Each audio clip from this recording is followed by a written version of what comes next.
যে ব্যক্তি তাহাজ্জুদ পড়ে, রাত্রি জাগরণ করে, স্বাভাবিক মুসলমান তার সমানও হতে পারে না। সুবহানাল্লাহ পড়েন। এজন্য নবীজিকে আল্লাহ ডাক দিয়ে বলেছেন, ইয়া আইয়ুহাল মুযাম্মিলু কুমিল লাইলা ইল্লা কলিলা।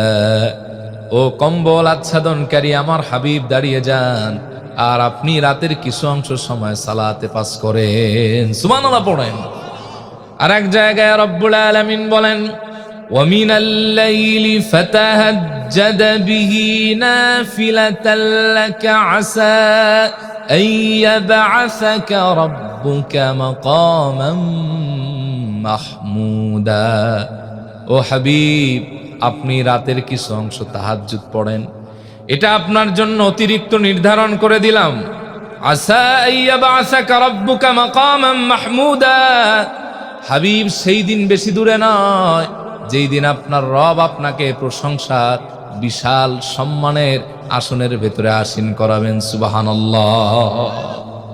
এজন্য সেই বুখারীর কিতাবুস সালাত এসেছে, নবীজি তাহাজ্জুদটা খুব লম্বা সময় পড়তেন। সুবহানাল্লাহ পড়েন। আম্মা জান আয়েশার বর্ণনা, وعن عائشة رضي الله تعالى عنها أنها قالت أن نبي الله صلى الله عليه وسلم كان يقوم في الليل حتى تتفطر قدماه. قالت عائشة لم تصنعوا هذا يا رسول الله وقد غفر الله لك ما تقدم من ذنبك وما تأخر. قال أفلا أحب أن أكون عبدا شكورا. চিল্লায়ে পড়েন আল্লাহু আকবার।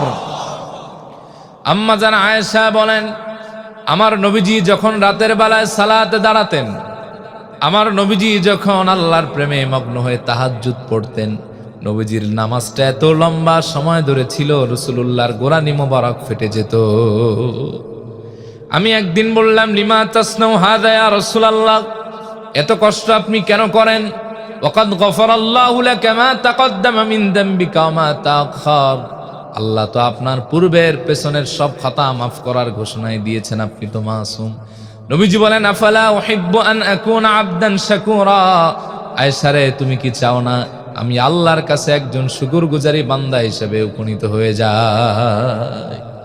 এজন্য আল্লাহর শুকরগুজারি বান্দা হতে চান, তাহাজ্জুদ পড়েন। চেহারায় নূর চান, তাহাজ্জুদ পড়েন। কিয়ামতের ময়দানে বিনা হিসেবে জান্নাতে যেতে চান, তাহাজ্জুদ পড়েন।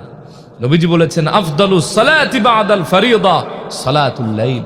ফরজ নামাজের পরে সর্বশ্রেষ্ঠ সালাত হচ্ছে তাহাজ্জুদের সালাত। সুবহানাল্লাহ পড়েন।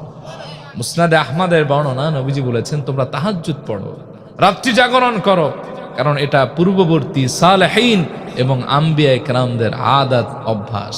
সুবহানাল্লাহ পড়বেন না? কোন ব্যক্তি যদি তাকওয়া অর্জন করতে চায়, কি করতে চায়? যে গুনাহ কোনো ব্যক্তি নিয়ন্ত্রণ করতে পারতেছে না, আনলিমিটেড গুনাহ তার দ্বারা হচ্ছে, আল্লাহর কোরআন তাকে একটা প্রেসক্রাইব করছে, সে যেন তাহাজ্জুদ পড়ে। কি পড়ে? আল্লাহ রাব্বুল আলামিন বলেন, ইন্না নাশিআতাল লাইলি হিয়া আশাদ্দু ওয়াতাআন ওয়া আকওয়ামু কিলা। নিশ্চয় রাত্রি জাগরণ করে তাহাজ্জুদ পড়ার কারণে ব্যক্তির আত্মসংযমে সহযোগী হবে, তাকওয়াবান হবে এবং হক কথা বলার জন্য অন্তরটা সুপ্রসারিত হয়ে যাবে। সুবহানাল্লাহ পড়েন।